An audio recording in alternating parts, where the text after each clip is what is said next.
Right then, hello, welcome to the channel. Something a bit different today. We're going back to the beginning of where I started to really love driving games. We're on Outrun, and this is the arcade version. So, caveat, I am not very good at this game, so I'm not expecting to get through to the goal, but we're going to give it a good crack. So, this was a real watershed for me in the arcades. I mean, obviously at home all I had really was I think Commodore 64 by this point.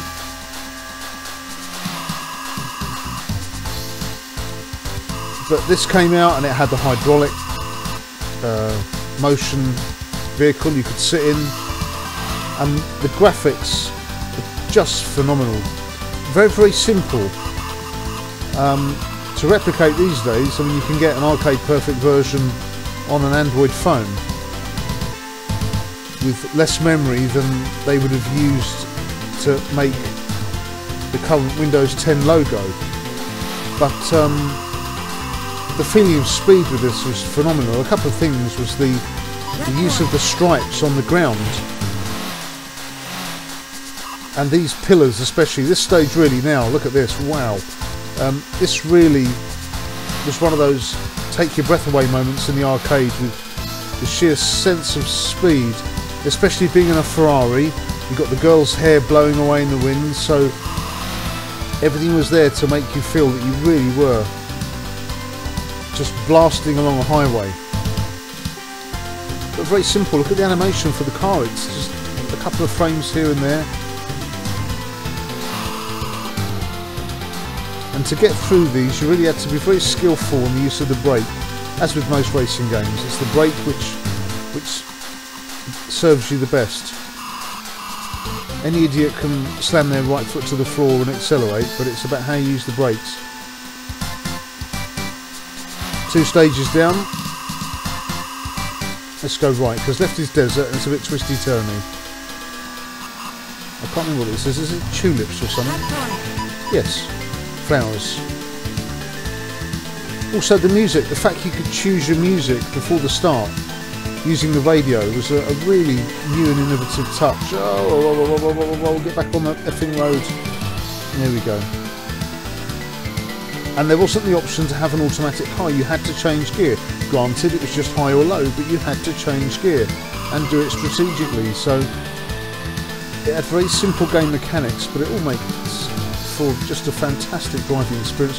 Also the up and down, there wasn't a lot of up and downs, it was just a flat track at that point, but this was the first one that really had an undulating road, and that really added as well, because a lot of the really sharp turns would come in over a blind crest, and these cars are deceptively annoying at getting in your way. You've got a BMW 3 Series there, there's a Porsche 911.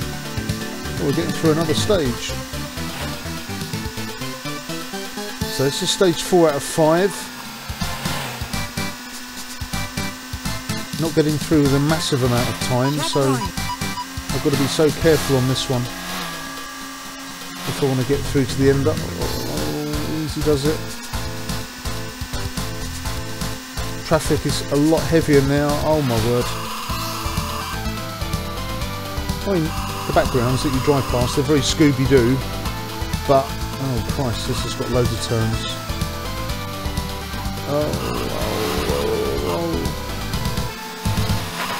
Oh, double dang. There's no way I'm getting through this stage. Come on.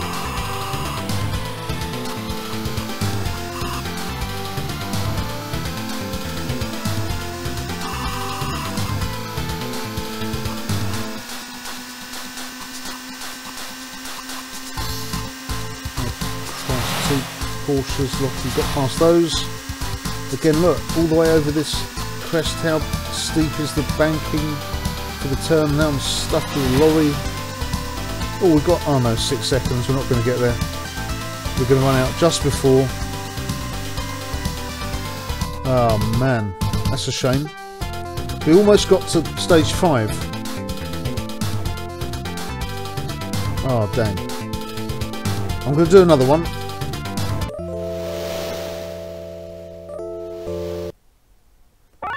Right, here we go again. Different music. This time we're going to go down the right of the forks. The difficulty for this game, it gets harder the more you go right, basically, at every junction. Oh, eyes on the road. So let's see how far we get this time.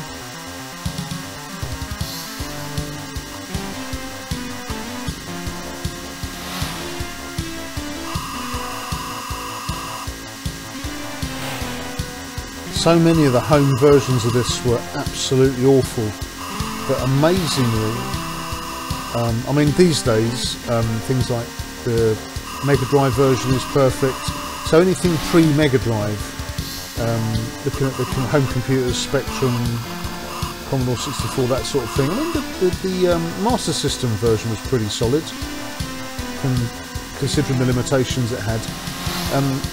But the home versions, when, you know, around the time that this was in the arcades, we liked them. They were pretty rubbish. The Amiga version was absolutely god-awful. But amazingly, the best version that I've played on the smaller consoles was on the PC engine. And that is absolutely spot on.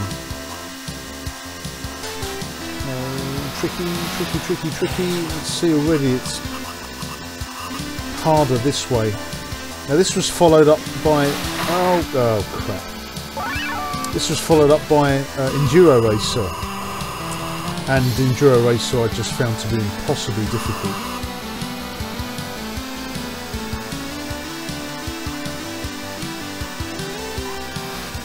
Oh, there's just not much room to manoeuvre here at all. And that early off has meant that, again, I'm not going to... Oh Christ, look at all these rocks. Pretty space harriering.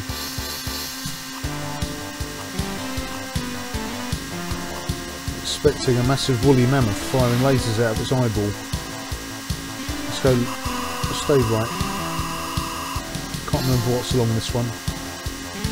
The way that the sky gradually changes its gradient. Trees, oh, that's okay. There's going to be a lot of these, aren't there? Well, so I wasn't keen on Enduro Racer. Did like Super Hang On, that was quite good fun.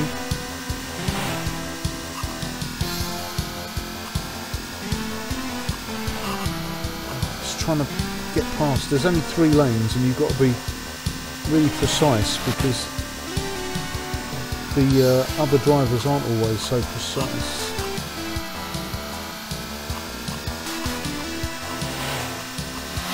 Okay, this isn't so bad.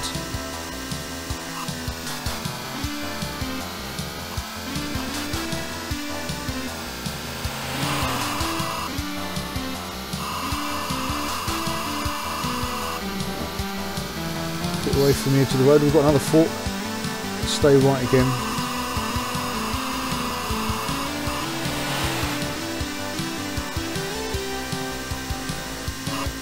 And we're only just making this one, so we're definitely not going to get to the goal.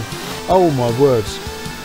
But these buildings look very similar to one on the stage the last time we played. I think it was the last stage that I was on the last time. Also stage 4, so that's consistent. Oh good lord, look at this. Just lefts and rights. Ah, tons of traffic. I didn't get to a complete stop, that was lucky. Music's fantastic. Really does evoke, oh man, driving outside. Come on.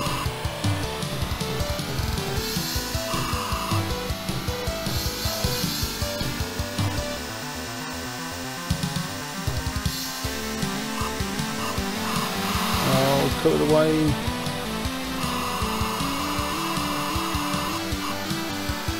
And this is at the time when the Testarossa was really the big thing, thanks to Miami Vice. Everybody wanted a Ferrari Testarossa. Oh, and that's the last nail in the coffin. Hitting the Volkswagen Beetle. Ah. Never mind. Anyway, there we go. Almost to the end of stage 4 again. You know, a bit different.